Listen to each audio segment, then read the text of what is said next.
stadium erupts, 80,000 voices become one voice, a tidal roar that shakes the air and bends the light. Men weep, strangers embrace. The ball crosses a line, and for those seconds, nothing else exists. Not bills, not death, not the quiet weight of being alone inside your own skull. This is transcendence, they say. This is what it means to be alive.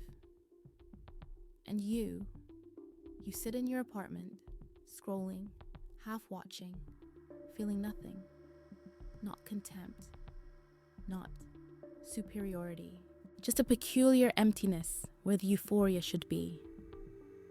The game plays on your screen like a ritual in a language you never learned.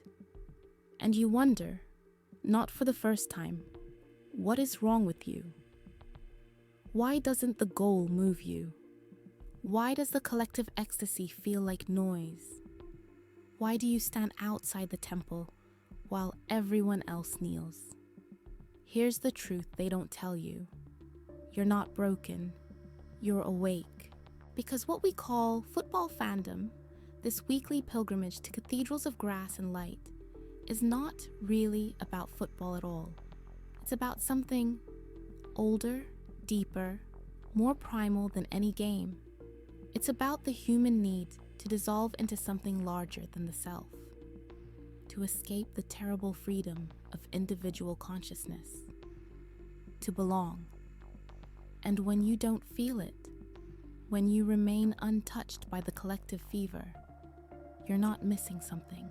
You're experiencing a different mode of being, one that chooses awareness over immersion, autonomy over belonging, the sharp clarity of detachment over the warm blur of conformity. This is not a story about why you don't watch football. This is a story about what it means to witness the world from outside the ritual, to feel the silence when everyone else hears thunder, and to understand that your distance is not emptiness. It's a kind of seeing. Let us begin by calling the thing what it truly is. Football is not entertainment. It is religion without the honesty of calling itself religion. The stadium is a cathedral, concrete and steel, rising toward floodlit heavens, filled with believers who have come to witness something that transcends the merely physical. The pitch is an altar. The ball, a sacred object whose movement determines the emotional state of millions. The players are not athletes. They are priests, intermediaries between the mundane and the ecstatic, their bodies performing rituals that grant meaning to the watching congregation. Every religion has its calendar of holy days. Football has its fixtures, its seasons, its culminating festivals, where the faithful gather in numbers that dwarf most churches. Every religion has its hymns. Football has its chants, rising and falling in waves of synchronized devotion, tens of thousands of voices merging into a single sonic prayer. Every religion offers transformation through collective participation, and football delivers, week after week, the promise of transcendence through shared emotion. The French sociologist Émile Durkheim gave this phenomenon a name more than a century ago: collective effervescence. He described it as the electricity that flows through a crowd when individuals surrender their separateness and become, temporarily, a single organism. It happens in churches, yes, but also in concerts, protests, and stadiums. It is the moment when the boundary between self and other dissolves, when your heartbeat synchronizes with the stranger beside you, when the goal is not just witnessed, but felt as a physical sensation in your chest, as if you scored it yourself, as if the triumph belongs to you personally, though you have done nothing but watch. This is not metaphor. This is anthropology. This is how humans have always organized meaning. Before football, there were harvest festivals and war dances, coronations and public executions, events designed to gather the tribe, to remind each person that they are part of something larger, to chemically and emotionally bind the individual to the collective. The content changes across centuries, but the function remains identical: to transform a collection of isolated consciousnesses into a unified field of feeling. And when the ritual works, when the goal is scored in the final minute, when the underdog triumphs, when narrative and spectacle align perfectly, the worshippers experience something neurologically indistinguishable from religious ecstasy. Dopamine floods their systems. Oxytocin, the bonding hormone, surges. The prefrontal cortex, seat of individual judgment and critical thought, temporarily dims. What remains is pure belonging, pure immersion, pure relief from the burden of being a separate self. So when you watch the watchers and feel nothing, understand what you are witnessing. You are not watching a game. You are watching a species attempting to solve the oldest problem it has ever faced.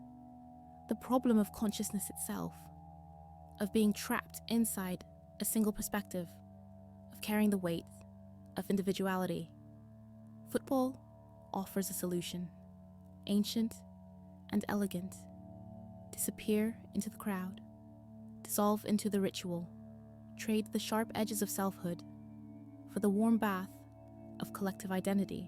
And you remain outside, watching not just the game, but the watching itself, aware of the mechanism, even as it unfolds.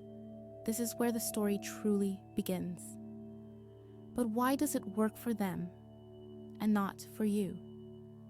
The answer lives in the architecture of the brain, in the delicate circuitry that determines how we process belonging, how we respond to social cues, how deeply we feel the pull of the group. Not everyone's nervous system is wired for collective effervescence. Not everyone experiences the same neurochemical reward from tribal immersion. And this is not deficiency, this is variance. The natural diversity of human consciousness expressing itself in different thresholds of social need. Consider the dopamine system, that ancient reward pathway that lights up when we encounter something our brain interprets as valuable. For many people, social belonging triggers this system powerfully. The sight of their team's colors, the sound of the crowd's roar, the shared euphoria of victory. These activate reward circuits as reliably as food or sex. The brain learns quickly. This tribe, this ritual, this collective identity equals pleasure, safety, meaning. The association deepens with repetition until the mere anticipation of match day produces a cascade of feel-good chemistry. But dopamine sensitivity varies dramatically between individuals. Some brains require intense social stimulation to feel rewarded. Others find the same stimulation overwhelming, even aversive. Some nervous systems are built for immersion in crowds, for the dissolution of boundaries, for the oceanic feeling of merged identity. Others are built for observation, for maintaining distance, for processing experience through reflection rather than participation. Neither is superior. They are simply different strategies for navigating the complexity of being human. Then there is the question of mirror neurons, those remarkable cells that fire both when we perform an action and when we watch someone else perform it. This is the neurological basis of empathy, of vicarious experience, of feeling what others feel. When a football fan watches their striker score, their mirror neurons activate as if they themselves had scored. The joy is not imagined, it is physically experienced, a genuine somatic event occurring in their own body. But mirror neuron systems, too, exist on a spectrum. Some people have highly responsive mirror systems, feeling every emotion that crosses another's face, absorbing the mood of every room they enter. For them, a stadium full of ecstatic fans is an overwhelming sensory banquet, a feast of vicarious emotion.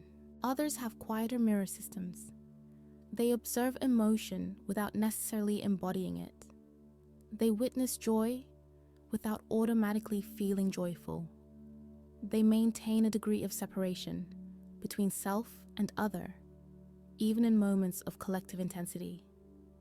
This is not coldness. This is not absence of feeling. This is a different relationship to feeling itself, one mediated more by cognition than by contagion, more by choice than by reflex. Where the immersed fan feels first and thinks later, the detached observer thinks and feels simultaneously, awareness and emotion occurring in parallel rather than in sequence. Durkheim understood that collective effervescence required a certain surrender, a willing suspension of individual judgment in favor of group emotion.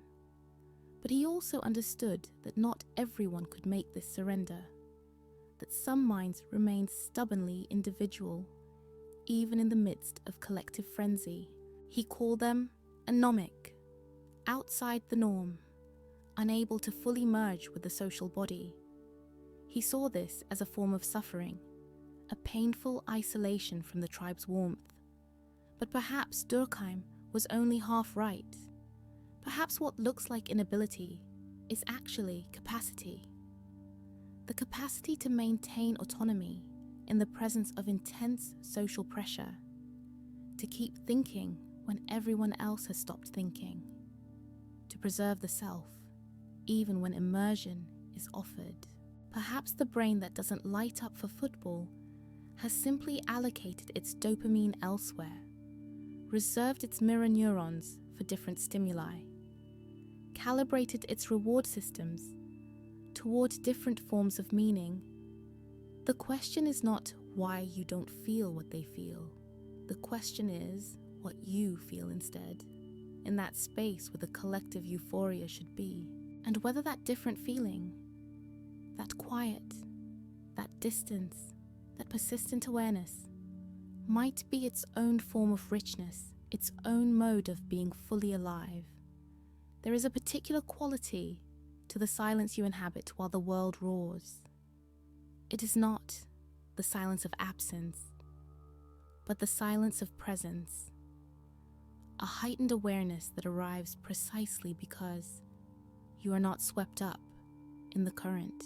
While others lose themselves in the game, you find yourself observing not just the match, but the machinery of emotion itself. You watch the watchers. You see the ritual from outside the ritual. And in that peripheral position, you notice things that participants cannot see because they are too busy participating. You notice, for instance, how the camera cuts are designed to manufacture emotion. The slow motion replay of agony or ecstasy, the close-up of tears, the sweeping shot of the crowd becoming a single organism. You notice how the commentary guides feeling, telling you when to be excited, when to be outraged, when to feel history being made. You notice the constructed nature of it all, the careful engineering of peak moments, the way narrative is imposed upon chaos to make meaning where there might be only accident. This noticing is not cynicism. It is simply what happens when the spell does not take hold. When others see magic, you see the mechanism. When others feel transcendence, you perceive technique. And this double consciousness, this ability to simultaneously witness an event and the framing of that event, is both a gift and a kind of loneliness. Because here is what the non-participant understands, that the participant cannot. The ecstasy is real, but it is also optional. The meaning is profound, but it is also constructed. The belonging is genuine, but it is also conditional. It exists only as long as you continue to perform the correct emotions, to wear the right colors, to hate the designated enemies, to celebrate the prescribed victories. Step outside the performance, and the belonging evaporates. Refuse to feel what you are supposed to feel, and you discover how thin the connection really was. The outsider's mind is not defective, it is discerning. It has simply set its threshold for emotional investment higher than the culture demands. Where others are willing to surrender their inner lives to the rhythm of fixtures and results, you have, consciously or unconsciously, chosen to preserve your emotional sovereignty. You have decided, perhaps without even articulating the decision, that your feelings belong to you, that your inner weather will not be determined by the movement of a ball, that your sense of self will not rise and fall with the fortunes of strangers wearing corporate logos. This is a neurological difference, yes, but it is also an existential stance. It is the mind that refuses emotional inflation, the artificial amplification of stakes, the insistence that this match, this moment, this outcome matters more than it actually does. It is the consciousness that declines to outsource its dopamine to external events, that resists the colonization of inner space by collective narratives, that maintains a quiet fidelity to its own rhythms, even when those rhythms clash with the culture's soundtrack. There is a Stoic principle buried here, ancient and uncompromising. Distinguish between what is yours and what is not yours. Your thoughts are yours. Your choices are yours. Your character is yours. Everything else, including the outcomes of games played by people you will never meet, is not yours. To invest yourself emotionally in what is not yours is to become a hostage to fortune, a puppet dancing to strings you did not choose. The detached observer has internalized this wisdom, perhaps without ever reading Marcus Aurelius. They have simply discovered through their own temperament what philosophy teaches through argument, that peace comes from caring deeply about the right things and releasing your grip on everything else. But make no mistake, this detachment comes with a price. The outsider sees more clearly, but they also stand more alone. They understand the mechanism, but they sacrifice the magic. They maintain their autonomy, but they forfeit the intoxication of belonging. And sometimes, watching the stadium erupt while you sit in your unmoved silence, you wonder if clarity is worth the cost. You wonder if there is something beautiful you are missing, something human and necessary that your particular wiring prevents you from accessing. The answer, which arrives slowly, if it arrives at all, is both yes and no. Yes, you are missing something. The particular sweetness of dissolving into a crowd, the relief of not having to be yourself for a few hours, the simple joy of shared emotion. But no, you are not missing everything. Because while they are inside the ritual, you are discovering what exists outside it. While they are feeling what they are told to feel, you are learning what you actually feel. While they are finding themselves in the crowd, you are finding yourself in the silence. And that silence, it turns out, has its own revelations to offer. To understand what you are declining, when you decline the stadium, we must travel backward, far backward, to the savannah where your ancestors lived in bands, of no more than 150 souls. For most of human history, your survival depended absolutely on your tribe. To be cast out was to die, not metaphorically, not eventually, but quickly and certainly.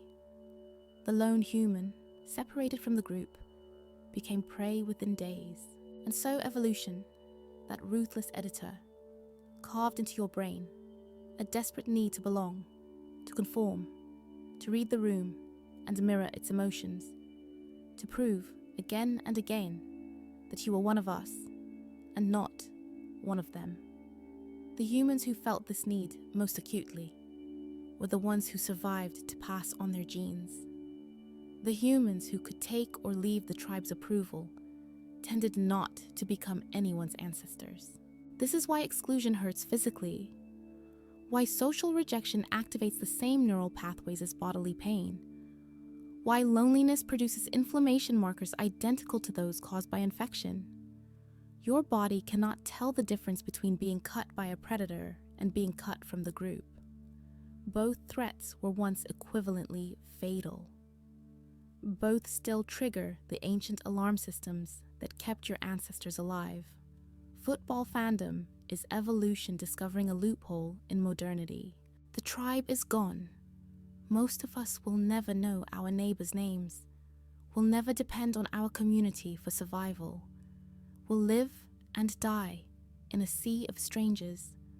But the tribal instinct remains, hungry and unfulfilled, searching desperately for something, anything, that can simulate the feeling of belonging to a group whose fate is tied to your own. Enter the football club. Here is a tribe you can join without moving, without sacrifice, without risk. Here is an us and a them, clearly defined. Here are colors to wear, anthems to sing, enemies to hate, heroes to worship, a shared history to inherit, and a collective future to hope for. Here is identity, delivered weekly, requiring nothing of you but emotional investment. You need not hunt together, or fight together, or build together. You need only watch together, feel together, and the tribal satisfactions flow as reliably as they did on the savannah. And it works. It works brilliantly. The fan who weeps when their team wins is experiencing something neurochemically identical to what their ancestor felt when the hunt succeeded and the tribe would eat. The fan who rages at a referee's call is channeling the same righteous fury their ancestor felt when the tribe was wronged and justice demanded action. The brain cannot distinguish between real tribal stakes and simulated tribal stakes. It simply knows my group, my identity, my people, and it floods the system with the chemicals that once motivated cooperation and courage and sacrifice. But you are the human whose tribal circuitry fires differently, or perhaps not at all, in response to these artificial constructs. Your brain requires something more concrete, more direct, more authentically connected to your actual survival and flourishing before it will grant you the dopamine reward of belonging. You are the evolutionary anomaly, the one who might have been cast out on the savannah, but who survives just fine in modernity, because modernity no longer requires tribal cohesion for individual survival. This is the paradox. You are free precisely because you do not need what they need. While they are driven by ancient compulsions to merge with the group, to adopt its emotions, to find themselves through collective identity, you are operating on a different frequency, one that permits autonomy because it does not experience isolation as an emergency, where they feel the absence of tribe as a wound that must be healed by whatever substitute presents itself. You feel the absence of tribe as a clearing, a space where individual consciousness can unfold without the distorting pressure of group conformity. But understand also, what this costs the social fabric. A society where no one watches football, where no one engages in collective rituals, where no one submits to shared narratives, where everyone maintains perfect individual autonomy, would be a society of atoms, each consciousness sealed and separate, unable to coordinate, unable to trust, unable to act as anything larger than itself. The tribal instinct, for all its dangers, is also the glue that makes civilization possible. It is what allows strangers to cooperate, to believe in abstract entities like nations and corporations and movements, to sacrifice self-interest for group benefit.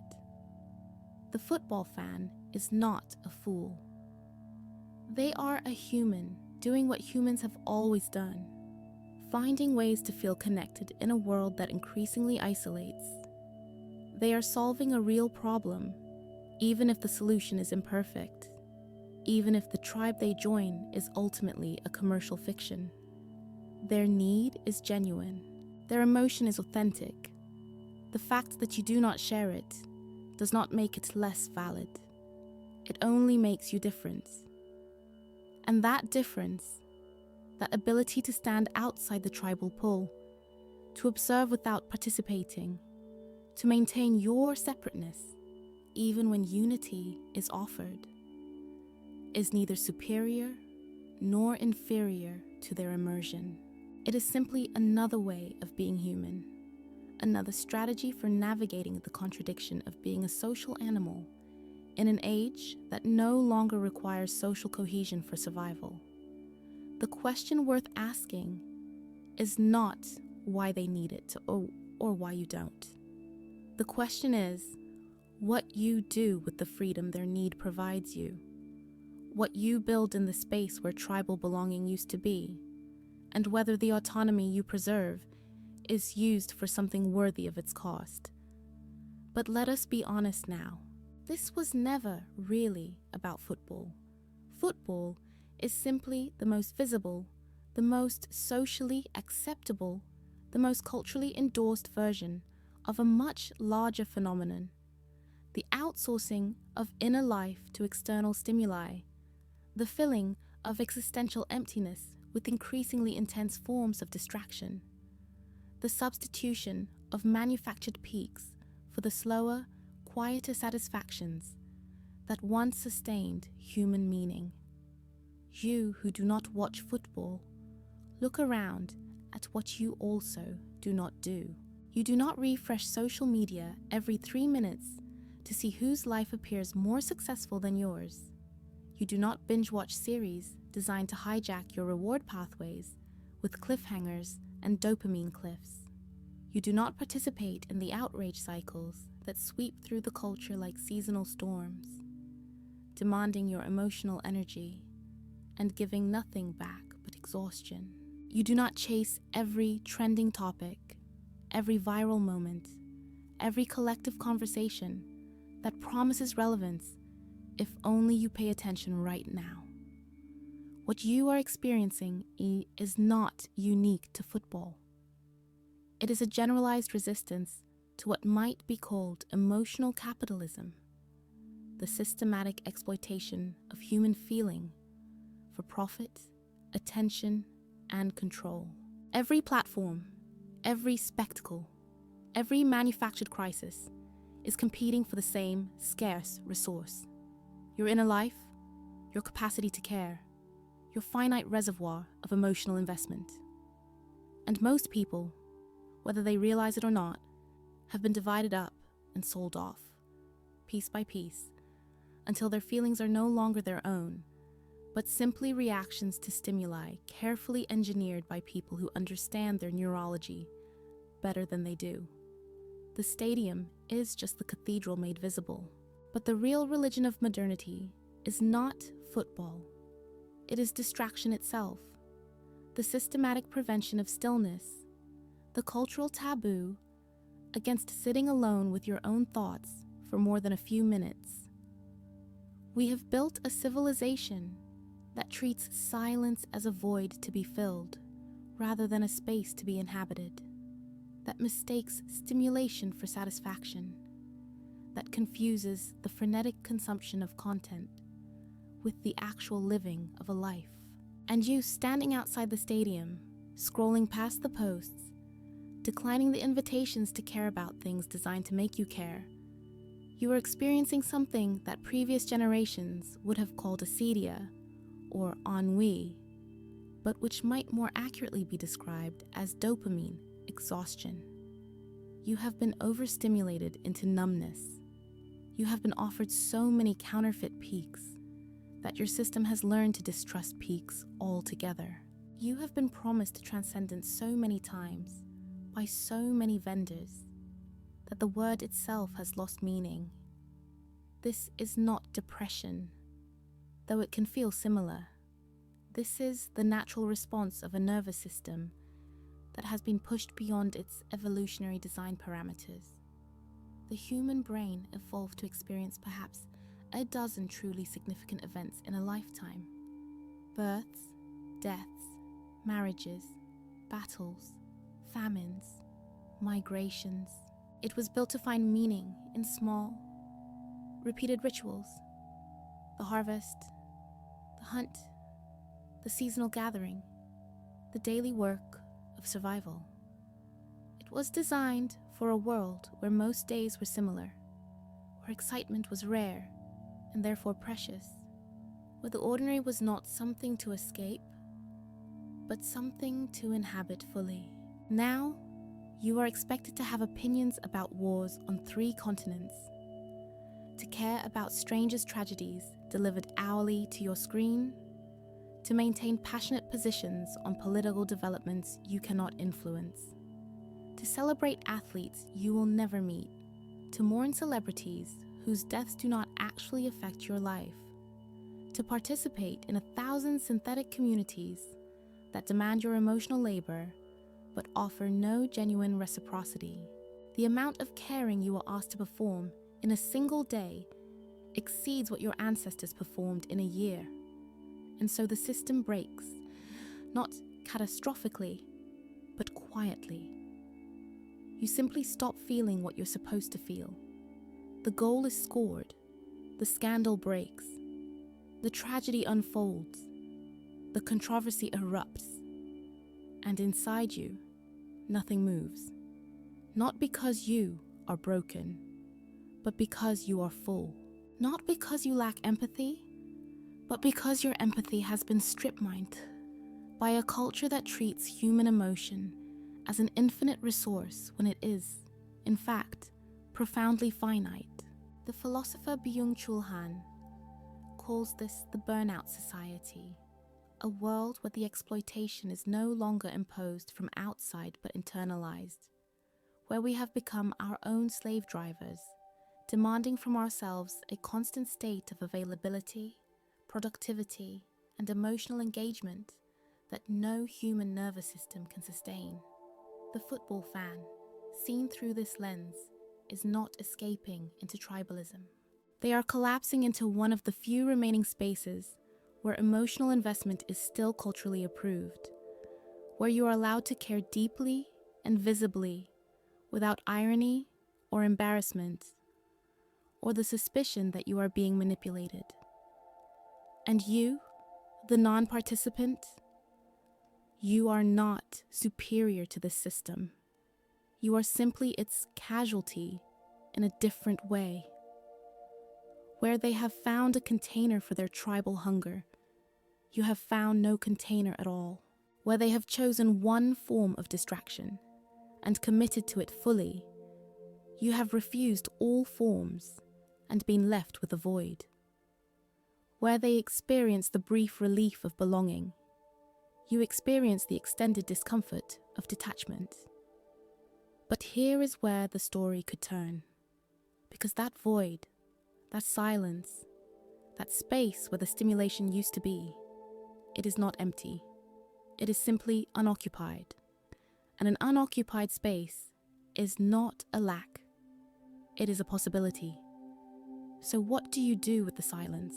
This is where philosophy stops describing and starts prescribing, where analysis gives way to practice, where understanding what you are becomes less important than deciding what you will be, because the detachment you feel, this curious immunity to collective fervor, this resistance to emotional conformity, is not an endpoint. It is a beginning. The Buddhist tradition has a term for what you are experiencing: mindfulness, the capacity to observe experience without being consumed by it, to witness emotion without becoming emotion, to remain present to what is happening while maintaining awareness that you are the one to whom it is happening. This is not coldness. This is consciousness at its most refined, the human mind doing what only the human mind can do, watching itself watch, thinking about its own thinking, choosing its relationship to its own experience. When you sit in your apartment while the stadium roars, you are practicing a form of meditation, whether you realize it or not. You are learning to distinguish between the map and the territory, between the narrative and the events, between what actually matters and what you are told should matter. You are developing the rarest of modern skills, the ability to not react, to not be moved by stimuli designed to move you, to maintain your center while the world spins faster and louder and more insistently around you. The Stoics understood this. Epictetus taught that freedom consists not in getting what you want, but in wanting only what is within your power to control. Your team's victory is not within your power. The referee's decision is not within your power. The outcome of any game, any election, any event mediated through screens and delivered by algorithms, none of it is within your power.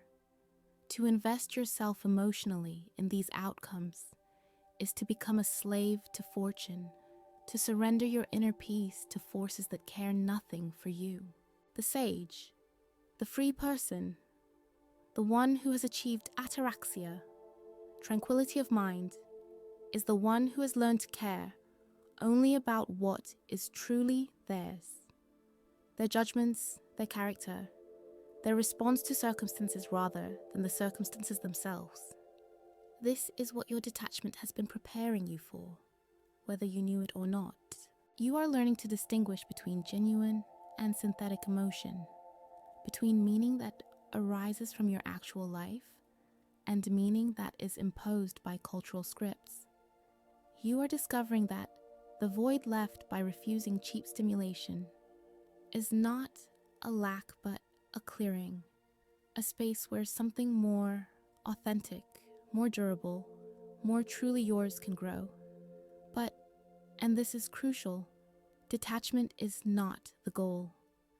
Awareness is the goal. Detachment is only valuable if it creates space for deeper engagement, more authentic connection, more carefully chosen investments of your finite emotional capacity.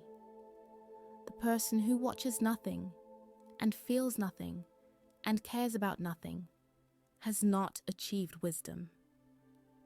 They have achieved only numbness, which is death by another name. The philosophical resolution, then, is not to celebrate your outsider status as proof of superiority. It is to recognize it as an opportunity to choose consciously what previous generations chose unconsciously, to build intentionally what others inherit by default, to create meaning rather than consuming it pre-packaged from the culture's offerings. What would it mean to use your freedom well? Perhaps it means finding the things worthy of your emotional investment, not because they are trending or socially approved or designed to be addictive, but because they genuinely matter to you, because they align with your values, because engaging with them makes you more fully who you want to become. Perhaps it means cultivating relationships with the same care that others devote to their teams, investing in friendships and loves and communities that are small enough to be real, local enough to touch, reciprocal enough to sustain. Perhaps it means creating rather than consuming, making something, building something, leaving some mark on the world that justifies the consciousness you were granted. Perhaps it means pursuing mastery in a craft or discipline, not for the dopamine hits of achievement, but for the slow satisfaction of competence developing over years. Perhaps it means simply learning to sit in the silence without filling it, to be alone without being lonely, to discover what thoughts arise when you stop drowning them out with content. The mystics speak of apophatic theology, knowing God not by what God is, but by what God is not, approaching the sacred through negation, through the stripping away of false images until only truth remains. Your relationship to culture is apophatic. You are learning what you are not by declining what you are offered. You are approaching your authentic self by removing the masks, the scripts, the borrowed emotions, the synthetic identities that the world insists you wear. This is solitary work. It offers no stadium to celebrate your progress, no crowd to affirm your choices, no weekly fixtures to structure your journey. You will not find community among the detached because detachment by its nature resists collective identity. You will find, instead, other solitaries, individuals who have also stepped outside the rituals, who also maintain their silence while the world roars, who also understand that the price of awareness is the forfeiture of easy belonging. And sometimes, in conversation, or in reading, or in the unexpected recognition that passes between strangers who see each other clearly, you will experience something that the stadium goers never quite access. The profound relief of being known as you actually are rather than as the role you perform. The deep satisfaction of connection based on truth rather than tribal affiliation. The quiet joy of two consciousnesses meeting without mediation or pretense, or the noise of collective fervor drowning out the possibility of genuine encounter. This is not better than what they have. It is not worse. It is simply different, a different path through the same existential terrain, a different solution to the same fundamental problems of consciousness and meaning, and the unbearable lightness of being an individual in a world that insists you be part of something larger. The game is over now. The stadium empties. The chants fade into car engines and closing doors, and the ordinary sounds of Tuesday night returning. Tomorrow, the highlights will be analyzed. The narratives will be constructed. The meaning will be made. And then it will fade, as all spectacles fade, until the next fixture arrives to fill the void again. But you carry forward something that does not fade with the final whistle.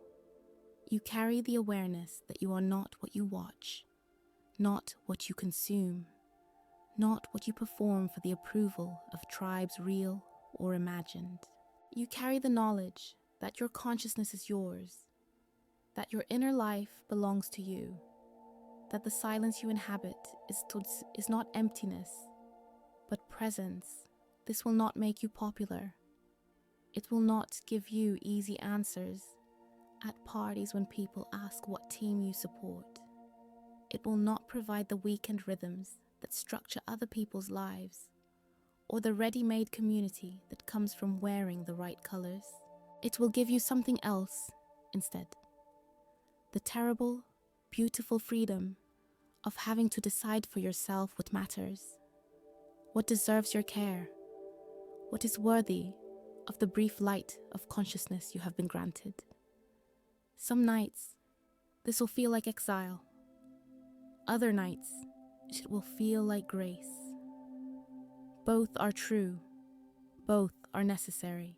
And the fact that you can hold both truths simultaneously without collapsing into one or the other is precisely what your detachment has taught you. That complexity is bearable, that paradox is where wisdom lives, that you can understand the beauty of what you do not need without diminishing either the beauty or your autonomy. So when the next great game arrives and the world erupts and you feel nothing, do not mistake your silence for absence. You are not missing the experience. You are having a different experience. The experience of watching consciousness itself, of observing the machinery of meaning, of standing in the clearing where authentic life becomes possible, precisely because synthetic life has been declined. This is not a defect. This is not a lack. This is awareness, rare and difficult, and utterly your own. And in a world addicted to noise, your silence is not emptiness. It is the sound of someone paying attention.